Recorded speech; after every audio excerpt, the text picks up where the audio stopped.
Hello friend, आपका JN study classes में स्वागत है। आज हम आपको बताने जा रहे हैं केमिस्ट्री का इम्पॉर्टेंट रिएक्शन कैसे हम लोग पढ़ें। देखिए, इसको पढ़ना बहुत ही ईजी है और आपका जो एग्ज़ाम में क्वेश्चन आएगा वह कुछ अब अलग आने वाला है। अलग आने का क्या मतलब हुआ? देखिए, ऑब्जेक्टिव आपके क्वेश्चन में अब ज़्यादा आ रहा है। केमिस्ट्री के एग्ज़ाम हो या फिजिक्स का हो या मैथ हो या बायो हो, इन सब में क्या हो रहा है, ऑब्जेक्टिव की संख्या अब बढ़ा दी गई है। तो इसमें हमारे हिसाब से लगभग 20 क्वेश्चन आ रहे हैं ऑब्जेक्टिव। तो ऑब्जेक्टिव आ रहे हैं तो इसको हमको करने के लिए बहुत ही कम समय में बहुत ही अच्छे से हमें करना होगा। तो इसके लिए हम लोग क्या करेंगे, देखिए इसके लिए हम लोग क्या करेंगे, केमिस्ट्री का जो मेन रिएक्शन है, क्योंकि रिएक्शन को डायरेक्ट ऑब्जेक्टिव बनाया जा सकता है। कैसे बनाया जा सकता है? जैसे मान लीजिए अगर यहाँ पर दिया हुआ है क्या, फिनॉल, ठीक है, फिनॉल का रिएक्शन अगर कह दे यहाँ पर SOCl2 के साथ कराइए और यहाँ पर दे देगा A, और A में क्या दे देगा, 4 ऑप्शन दे देगा और पूछेगा कि A क्या है। तो हमें पता होना चाहिए कि आखिर में A क्या है। तो हम कुछ इन्हीं सब रिएक्शन को बताने जा रहे हैं कैसे हम लोग इस सब रिएक्शन को तैयार करें, क्योंकि अगर हम छोटे छोटे मिस्टेक को नहीं देखेंगे तो ये सारे रिएक्शन बहुत ही इंपॉर्टेंट हो जाती है। और इसमें आपके एग्जाम में पूछते हैं सब क्या, कि अगर मान लीजिए फिनॉल दिया है तो इसको लैंग्वेज में लिख देगा। लैंग्वेज में कैसे लिखेगा, दे देगा क्या, फिनॉल से क्लोरो बेंजीन। अब फिनॉल से क्लोरोबेंजीन बनाइए। अब हमें पता होना चाहिए कि फिनॉल से क्लोरोबेंजीन कैसे बनता है। हमें पता होगा तभी तो हम इस रिएक्शन को सॉल्व कर लेंगे। हमें पता है क्या, फिनॉल हो गया, ये फिनॉल होता है। फिनॉल का रिएक्शन अगर हम SOCl2 के साथ करा दें या फिर PX3 या PCl5 के साथ करा देते हैं तो हमें क्या मिल जाता है, क्लोरोबेंजीन। तो हमें ये पता होना चाहिए कि ये SOCl2, PCl3, PCl5 ये सब क्या करते हैं कि यहाँ पर हमें क्लोरोबेंजीन प्राप्त हो जाता है। अब केवल इतना ही स्टेप नहीं, बहुत से रिएक्शन आप देखेंगे। कोई भी रिएक्शन होता है, अगर मान लीजिए यहीं पर बेंजीन डाइएजोनियम क्लोराइड है, N+1NCl है, इसका रिएक्शन कराने को कह देगा, मान लीजिए Cu2Cl2 A बनाने को कह देगा। फिर A का रिएक्शन कह देगा कि H2O के साथ कराइए, फिर B बनाइए। फिर B का रिएक्शन यहाँ पर कुछ प्रेजेंट कर देगा, कहेगा C बनाइए। फिर आप देखते होंगे इस तरह रिएक्शन पूछे जाते हैं। और ये ऑब्जेक्टिव में बनने के लिए बहुत ही इम्पोर्टेंट है। क्या, ऑब्जेक्टिव बहुत ही ईजी इससे बनाया जा सकता है और बहुत ही क्वेश्चन गलत भी हो जाता है। तो हमें क्या करना है, सही करना है। तो इसे हम हटा रहे हैं, हम आपको बता रहे हैं कैसे इसे हम लोग सॉल्व करते हैं। देखिए,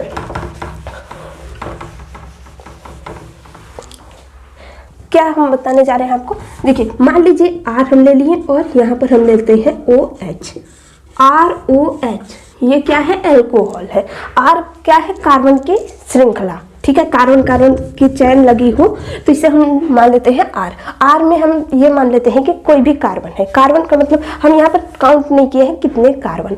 अगर इस ROH का रिएक्शन, अब देखिए हम कैसे करेंगे, हम लाइन वाइज ना करके हम एक ही रिएक्शन से कई सारे रिएक्शन बनाएंगे। कैसे बनाएंगे, देखिए ROH है, अगर हम इसका रिएक्शन ROH का रिएक्शन अगर हम SOCl2 के साथ करा दें, ROH का रिएक्शन अगर हम SOCl2 के साथ करा देते हैं तो हमें क्या मिलता है, हम क्या मिलेगा, देखिए सर यहाँ पे R है, R रहेगा।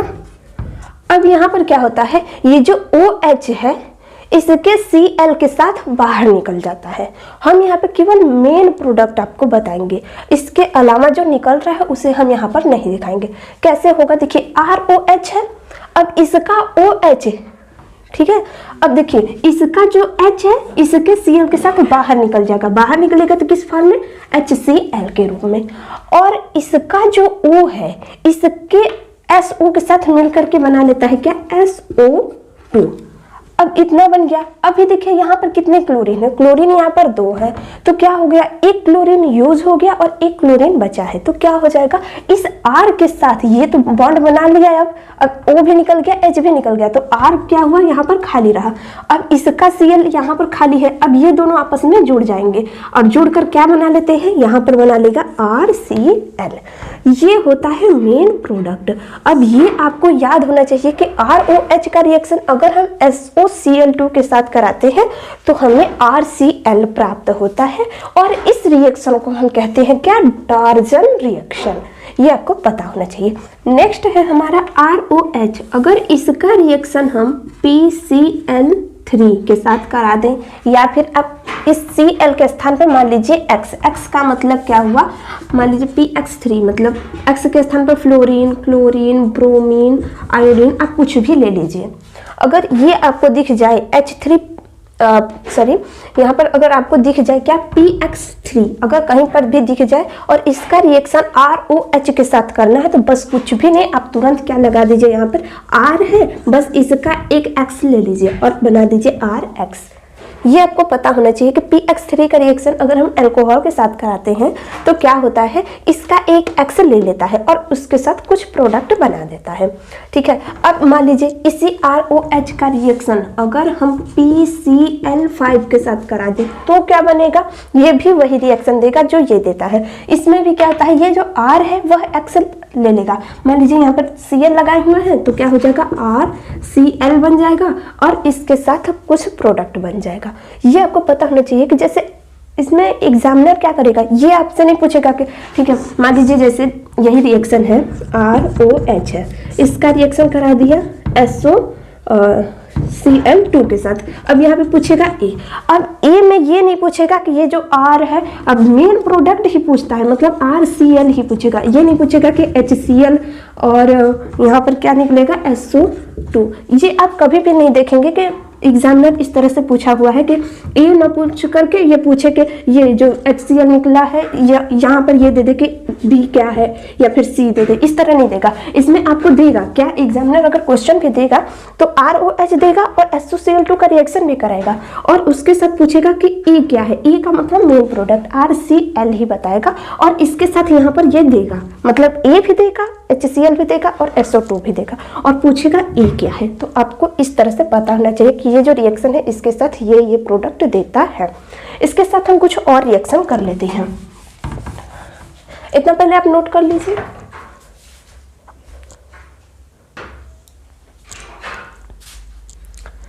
नेक्स्ट है हमारा बेंजीन डाइएजोनियम क्लोराइड का रिएक्शन हम कराने जा रहे हैं। देखिए बेंजीन डाइएजोनियम, पीएच का मतलब क्या हुआ, ये है बेंजीन, ठीक है, ये इस तरह से है, यहाँ पर N double bond and Cl। इसका रिएक्शन हमें इन सभी प्रोडक्ट के साथ कराना है, इन सभी यहाँ पर हमने जो कैटालिस्ट के रूप में लिया हुआ है उसके साथ हमें कराना है। देखिए क्या होगा, हम क्या करेंगे, यहाँ पर बेंजीन डाइएजोनियम क्लोराइड का रिएक्शन करा रहे हैं। अगर हम इसका रिएक्शन, अब ये आपको समझ में आ गया ना, हम इसके स्थान पर पीएच लिखे हुए हैं। अब देखिए इसका रिएक्शन अगर हम CO2Cl2 और HCl के साथ कराते हैं तो क्या होगा, देखिए इन सभी में क्या होगा, ये N बाहर निकल जाएगा N2 के रूप में और ये जो Cl है वह HCl के रूप में बाहर हो जाएगा और यहाँ का जो Cl है यह आ जाता है पीएच के साथ और बना क्या देगा, यहाँ पर इस तरह से प्रोडक्ट बना लेता है और यहाँ पर क्या बन जाएगा, ये बन जाएगा क्लोरोबेंजीन। ठीक है, ये बना लेता है क्या, क्लोरोबेंजीन। हम कैसे बनाए, यहाँ पर हम CO2Cl2 लिए हुए हैं इसलिए बनाए। अगर यहीं पर हम CO2Br2 ले ले तो क्या बनाएगा, यहाँ पर क्या बन जाएगा तब, ब्रोमोबेंजीन Br। ठीक है, अब यहाँ पर क्या बन जाएगा, ब्रोमोबेंजीन। अब ब्रोमोबेंजीन कैसे बना, यहाँ पर हमने Br, अब यहाँ पर देखिए Cl2 लिए थे, यहाँ पर Br2 लिए हुए हैं इसलिए यहाँ पर ब्रोमीन लगा है, यहाँ पर Cl2 लिए थे तो यहाँ पर हमने Cl लगाया हुआ है और ये सारे प्रोडक्ट बाहर निकल जाएंगे। अगर मान लीजिए हम केवल Cu और HCl ले ले तब क्या बनेगा, देखिए तब क्या बनेगा, इस तरह से रहेगा। अब यहाँ का Cl आकर के यहाँ पर जुड़ जाएगा, यहाँ पर भी बनेगा क्या, क्लोरोबेंजीन, यहाँ पर भी बनेगा क्या, क्लोरोबेंजीन। अब आप कह सकते हैं क्या ये और ये रिएक्शन एक ही है, जी नहीं, ये एक नहीं है। अगर हम इन दोनों देखिए, यहाँ पे हम क्या लिए हैं Cu2Cl2 और यहाँ पे क्या लिए हैं Cu2Br2। इस रिएक्शन को, ये जो दोनों रिएक्शन है, इन रिएक्शन को हम कहते हैं क्या, सैंडमायर रिएक्शन। क्या कहते हैं हम लोग, सैंडमेयर अभिक्रिया, सैंडमायर अभिक्रिया कहते हैं। और यहाँ पर हमने क्या लिया हुआ है, केवल Cu और HCl लिया हुआ है, तो क्लोरोबेंजीन। यहाँ पर हम क्या लिए हैं, Cu और Br लिए हुए हैं, तो बनेगा क्या, यहाँ पर भी बनेगा क्या प्रोडक्ट, Br लग जाएगा। और ये क्या है, ब्रोमोबेंजीन। लेकिन इस रिएक्शन को हम लोग क्या कहेंगे, इस रिएक्शन को हम लोग कहते हैं क्या, इस रिएक्शन को हम लोग क्या कहेंगे, इस रिएक्शन को हम लोग कहते हैं क्या, गाटरमैन रिएक्शन, गाटरमैन अभिक्रिया। अब पढ़े भी होंगे गाटरमैन, सब कट गया, कटे। देखिए आप पढ़े भी होंगे Cu2Cl का रिएक्शन अगर हम बेंजीन डाइअजोनियम क्लोराइड से कराते हैं तो क्लोरोबेंजीन प्राप्त होता है। इस रिएक्शन को हम सैंडमायर रिएक्शन कहते हैं। मेन हम क्या देखते हैं इसमें, हम बेंजीन डाइअजोनियम क्लोराइड ही लेते हैं, इसका रिएक्शन हम कराते जाते हैं इन सब प्रोडक्ट के साथ। सब एक ही जैसे हैं इसीलिए हम साथ में लिए हुए हैं। अब ध्यान दीजिएगा यहाँ पे, अगर हम HbF4 के साथ अगर हम बेंजीन डाइअजोनियम क्लोराइड का रिएक्शन कराएं तो क्या बनेगा, यहाँ पर क्या बनेगा, यहाँ पर F अब आ करके लग जाएगा और ये सभी प्रोडक्ट बाहर निकल जाएंगे और क्या बन जाएगा, यहाँ पर इस तरह से यहाँ पर फ्लोरीन लग जाएगा और ये बन क्या गया, फ्लोरोबेंजीन। और इस रिएक्शन को हम लोग क्या कहते हैं, बल्ज सीमेंट रिएक्शन। आप पढ़े भी होंगे, बहुत से रिएक्शन है इस तरह से बन रहे हैं। हम आपको इस तरह से इसलिए बता रहे हैं ताकि आप भी अपने आप से क्वेश्चन बनाइए कि बेंजीन डाइअजोनियम क्लोराइड है, इसका रिएक्शन हम इसके साथ कराते हैं तो क्या बनेगा। इसी तरह कोई भी एल्कीन ले लीजिए, उसके साथ आप अल्कोहल बनाने की प्रैक्टिस कीजिए। जैसे मान लीजिए इस तरह से ले लिए, अब इससे हमें अल्कोहल बनाना है, कोई भी एल्कीन है, एल्कीन, ये समझ में आ रहा है ना। यहाँ पर इस तरह से मतलब यहाँ पर कार्बन है, कार्बन है, कार्बन है। देखिए जैसे मान लीजिए CH3CH2 डबल बॉन्ड CH2 है, इससे हमें अल्कोहल बनाना है तो हम कैसे बनाएं। इन सब रिएक्शन की प्रैक्टिस कीजिए क्योंकि आपके एग्जाम में इसी तरह से क्वेश्चन आएगा और कोई भी एग्जाम हो, चाहे कंपटीशन का ही हो, इसी तरह से रिएक्शन पूछे जा रहे हैं। इसलिए हम आपको बता रहे हैं कम समय में आप ऑब्जेक्टिव को कैसे सॉल्व करेंगे ताकि आपको ये प्रोडक्ट पता रहेगा तभी तो। और यह आपके एग्जाम में ये भी हो सकता है कि ये जो है इसके साथ ये प्रोडक्ट भी बना दे, पूछ दे रिएक्शन का नाम, इस रिएक्शन को क्या कहेंगे, इसका नाम क्या है, तो आपको बताना होगा कि ये गाटरमैन रिएक्शन है या फिर सैंडमायर रिएक्शन है। ठीक है, तो आज का टॉपिक हमारा बताने का मतलब इतना ही था कि आपको समझ में आया कि नहीं।